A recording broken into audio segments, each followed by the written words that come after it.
Enfin, la dernière capsule du chapitre 4. Donc, on est dans le chapitre 4.4. Donc, on veut trouver, en fait, on veut résoudre. Maintenant, c'est une résolution, mais cette fois-ci, une inéquation. Donc, résoudre un second degré avec une inéquation. Donc, ça veut dire que tu peux avoir plus grand, plus grand ou égal, plus petit ou égal. Donc, là, ici, je te montre l'exemple, comme dans ton cahier, comment résoudre une inéquation. Donc, ici, plus petit ou égal à 8. Donc, la première des choses, donc, tu suis la recette qui est là. La première des choses, il faut substituer un symbole d'égalité au symbole d'inégalité. Donc, tu vas le résoudre. Pour l'instant, tu ne te casses pas la tête. Tu oublies ton signe d'inégalité, puis tu vas remplacer l'inégalité par un égal, puis tu vas résoudre.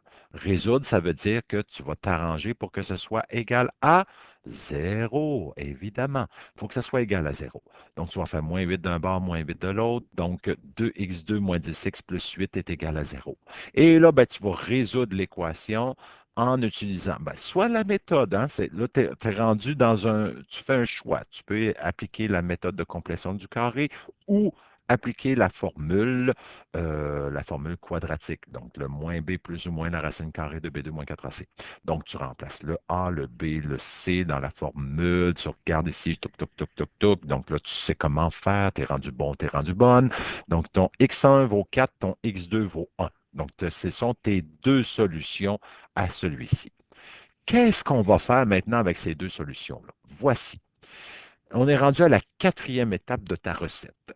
Tu vas représenter le x1 et le x2 sur une droite numérique. Donc, tu fais une droite numérique. Ça ressemble un peu à la fonction voyons, de la partie entière. Tu te rappelles, on trouvait dans les deux inéquations, on trouvait les deux solutions qu'on plaçait sur l'axe numérique. Donc, c'est le même principe. Donc, tu sais que ton axe numérique commence à moins l'infini jusqu'à plus l'infini. Et tes deux solutions qu'on a trouvées, hein, tu te rappelles, on a trouvé le 4 et le 1, que tu vas placer en ordre croissant. Hein, OK? Donc, le plus petit à gauche, le plus grand à droite. Et tu te rappelles que dans ton équation, dans ton inéquation, qu'est-ce que tu avais? Tu avais un plus petit ou égal. Mais vu qu'il y a un égal dans ton signe d'inégalité, ça veut tout simplement dire que vis-à-vis ton 1 et vis-à-vis ton 4, tu vas faire deux points pleins. Donc, ton symbole d'inégalité est un égal, donc tu vas faire deux points pleins. Et là, tu es rendu à l'étape où tu vas faire un test. Tu vas tester une valeur autre que x1 ou x2 dans l'inéquation de départ. Donc, tu vas faire un test. Puis moi, je t'invite à faire un test idéalement avec x vaut 0. En fait, tu peux essayer une valeur avant ou entre les deux ou après. Ça n'a pas d'importance.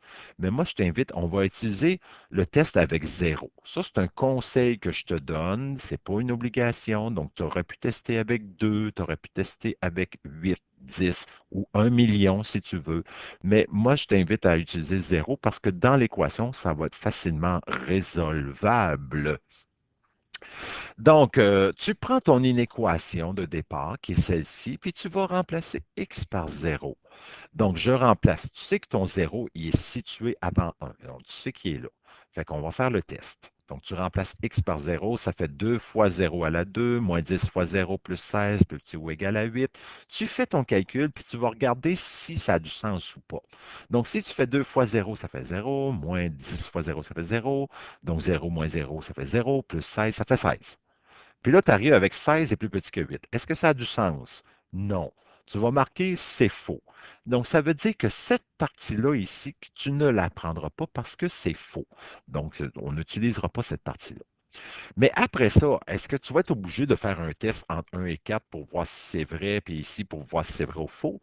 Non, tu n'as pas besoin de faire ça. Parce qu'automatiquement, si ta première partie, elle est fausse, automatiquement, ce qui suit après, ça va être vrai, puis automatiquement après, ça va être faux.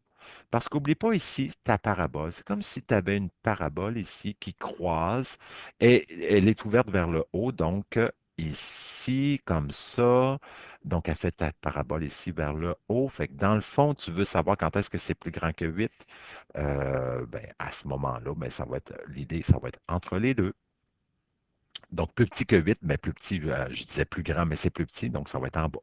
Donc, tu écris ta solution là où les là où les parties sont vraies.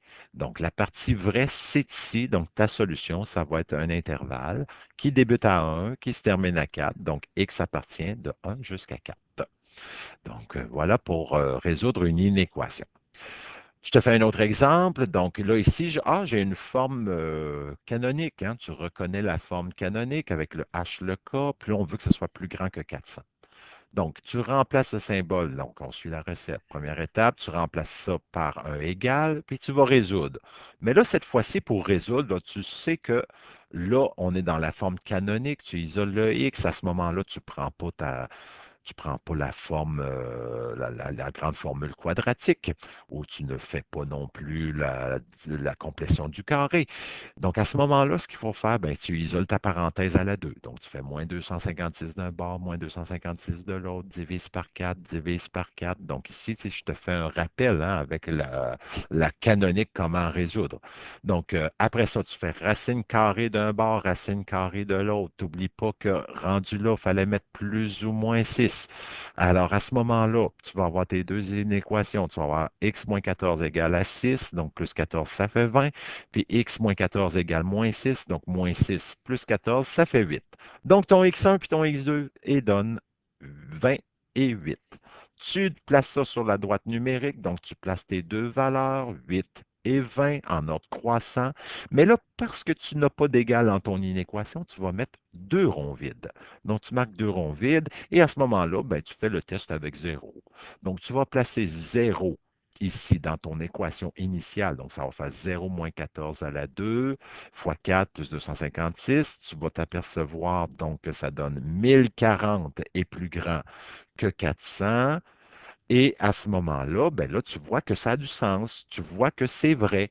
Alors, à ce moment-là, ben, la partie avant 8, ça va être vrai. La partie entre les deux, c'est faux. Et la partie après, 20, ça va être vrai. Donc, il y aura toujours une alternance. Donc, tu ne fais qu'un test. Mais tu sais, si tu as peur de te tromper, je t'invite dans un examen à faire quand même entre les deux. Tu sais, tu essaies avec le zéro, puis tu essaies avec une autre valeur pour voir si ça a du sens. Parce que si tu fais une erreur ici, puis ton alternance ne sera pas bonne. Fait que vérifie à deux endroits. Donc, c'est un conseil d'amis. Donc, après ça, ben, tu sais que la solution, c'est dans les parties vraies. Donc, ça part de moins l'infini jusqu'à 8 poids inclus et de 20 jusqu'à l'infini. Puis le 20 n'est pas inclus, l'infini jamais, jamais, jamais inclus. Donc, voilà comment on fait pour résoudre une inéquation. En réalité, cette équation-là, donc, c'était plus grand que 400. Donc, imagine que cette ligne-là, c'est ton 400, ta parabole est vers le haut, ce sont tes deux solutions. Donc, tu veux avoir cette partie-là de ta parabole qui est ici, cette partie-là qui est ici. Donc, ça te donne évidemment ta solution. Puis, je pense que c'est la fin. C'est la fin du chapitre. Yeah! Salut, bon travail, puis on se rejase en classe. Bye bye.